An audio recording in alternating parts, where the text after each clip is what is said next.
Hello everybody, quick disclaimer before the video. In this video, I briefly discussed the platform of D&D Beyond and how it is one of the most official but not actually official tools for Wizards of the Coast. A brief amount of time after finishing editing the video, that changed. So please note that I am aware that D&D Beyond was bought and is now an actually official source, but that happened before the video was recorded. Anyways, enjoy the video. Matthew Mercers Bloodhunter is an interesting case study because it is one of the few classes that's considered to be, well, almost canon or almost canonical to D&D. And there's a lot of different questions as to why. Where did it come from? Why is it considered that way? Why is it an official class on D&D Beyond, which is considered to be one of the most official sources there is for Wizards of the Coast? Well, let's talk about that.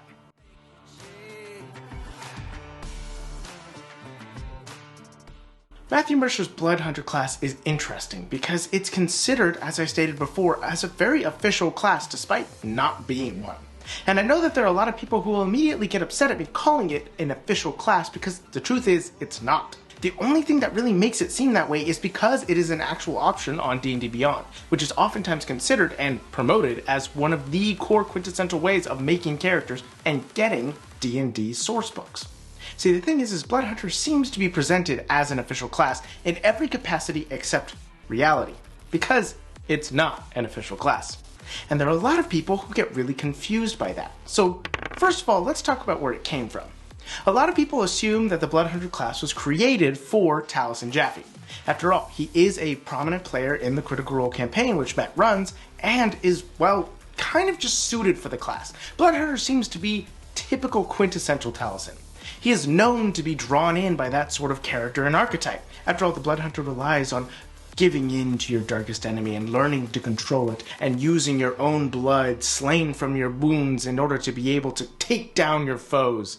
It has a very evocative taste that just seems to line up with his archetype and character that he likes playing. But it wasn't made for Taliesin. In fact, some of you might not know this, it was made for Vin Diesel.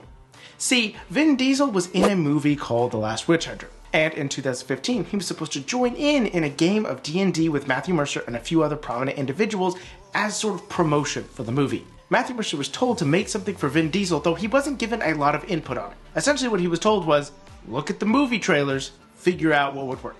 And that's it. And so the Bloodhunter is what came from that.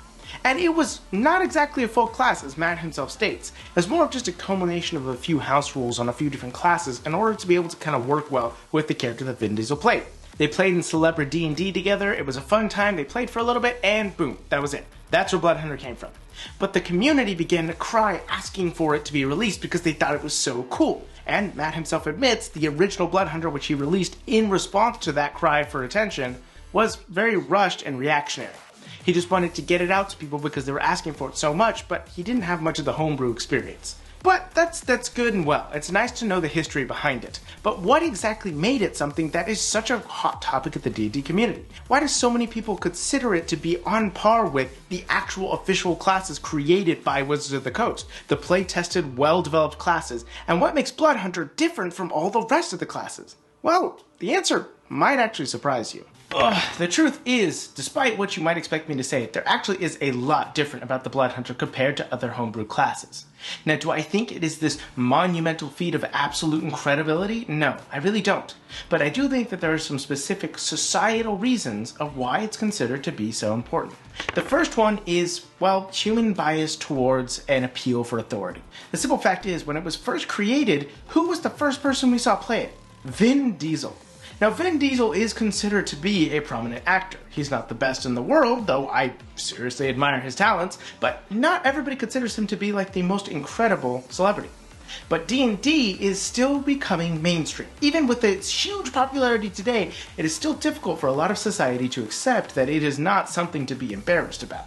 And so because of that, when you see this really powerful, very strong and well-built celebrity playing D&D, it means something to us. And when we watch him play Bloodhunter, suddenly Bloodhunter has some sort of credibility because Vin Diesel played it. Even those of us who don't believe ourselves to actually be susceptible to the bias for authority, scientific studies show that it is very likely for humans to accidentally fall into that trope. So already that's one point in the Bloodhunter's corner. But there's more.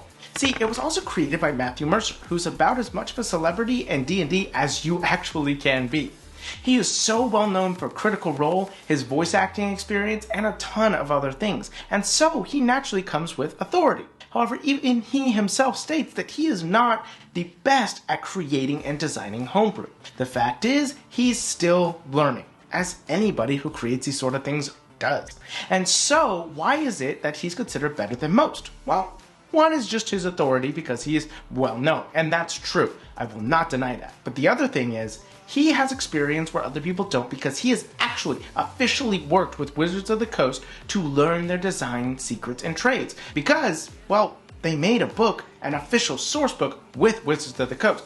Not only that, he has a lot of experience outside of that working with people who work with Wizards of the Coast too. I mean, he did make Tal'Dorei Reborn, which is a fantastic module. Now, did he do it all by himself? No, but that's why it leads more credit, because he has other people helping him with it. It really develops a different environment that gives a lot of credibility to Bloodhunter that wasn't there before. And then there's also the fact that we have all seen Bloodhunter for a decent amount of time in the Critical Role show, which is one of the most watched shows for D&D. And so all these things together create this feeling of understanding and acceptance towards his homebrew. But the reason that I'm making this video is not to just explain that. It's to explain to people who want to have their homebrew created and respected. For people who are really trying to better their craft. Because all that I've said so far is the best way that you can get people to accept your homebrew in the same way as Bloodhunter is to just be famous. But that's not the truth. These are all reasons of why people accept Bloodhunter.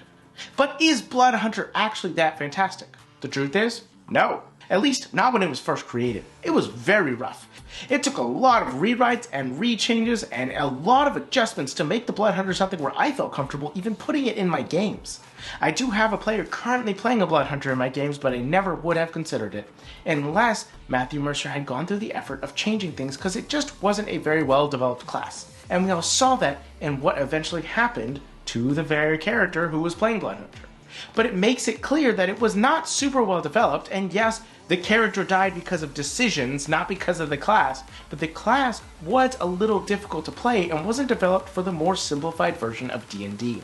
But what does this all lead, and what does this mean for people who want to be able to create their own homebrew? How does this become something that they can use? Well, let's see. Despite what a lot of people say, it's very obvious that Matt has some skill in homebrew. I myself have some criticism with the things that he's created, as I think everybody should. It's important to criticize. But when it comes down to it, Matt is just very good at creating these things because he has the experience and the mindset for it.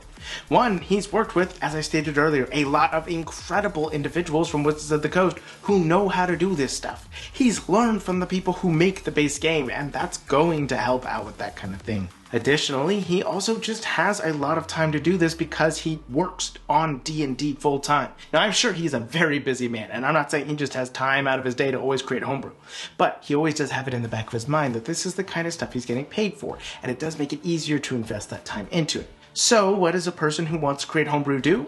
Well, immerse yourself in a place where you're going to get that kind of experience. I've had some people reach out to me recently because I make a lot of homebrew on my Instagram, which if you guys want to go follow me there, please be my guest. Also, please follow me on Twitter. I'm trying so hard to figure out Twitter and I'm just struggling with it. So if you guys can follow me over there, please, it'd be hugely helpful. Regardless, I've been doing a lot of homebrew on Instagram, and my homebrew over there is far from perfect. In fact, I am still actively trying to learn.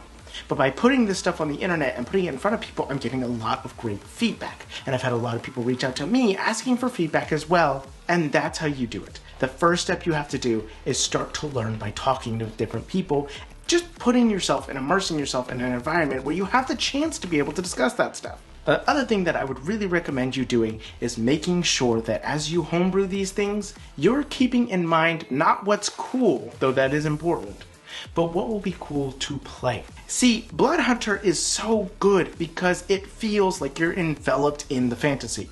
It feels like you're playing somebody who is enveloping their darker side and using their own wits to overcome their enemies. I honestly feel like what's cool should be the basis for what you make, but what you make should make you feel cool. A lot of times it can be easy to get stuck in the mechanics based off of what you're trying to do. Am I trying to make a storm-based barbarian? Okay, well it can be really easy to get so enveloped in trying to make the mechanics work that it no longer feels cool or like a storm-based barbarian. And I've done that a lot of times. You have to keep in mind what's going to feel good to play, and then the mechanics as well. And I think Wizards of the Coast does this, and I think it works out. Does it create an imbalanced game sometimes? Sure, but keep in mind, Homebrew is always adjustable. The whole game is adjustable. So figure out what feels good, then figure out what's balanced. You should always make sure to prioritize fun, because that is what D&D is for. And thirdly, and the very last thing you should do, be kind to yourself. Homebrew is hard to do, and Matt is very difficult on himself. He's so hard on himself, and I guarantee you that he was hard on himself when he first created the Bloodhunter. And yet, he persevered, he took the criticism, he learned from it, and he made a new version of the Bloodhunter that I think is so superior, and I really think does line up with the other classes. Now, do I think it's the only Homebrew class to line up with the other official classes? No. There are plenty of them that are out there. Just off the top of my head, please go look up the Pugilist. I think it is an amazing class in Homebrew that can really do well. Is it perfect? No, but none of them will be. That's not the point.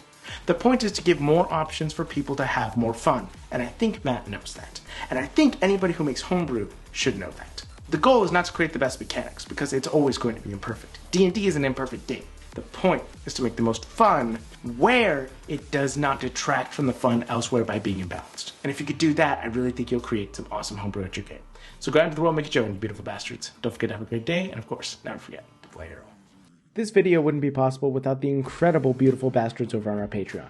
I'd like to give a very personal special thank you to the Divine Bastards Big D the Cool Guy, BKBW, Diet Blue, Duplicolor, Rocky, Sassy Productions, Sorit, Supreme Court, Tineye, Void Mystic, Volpe Nico, Zombies Were People Too, and all the rest of the incredible people who keep supporting us. We wouldn't be able to do what we do without you guys, and you mean the absolute world to us. Keep being beautiful, keep being amazing, and as always, make the world your own.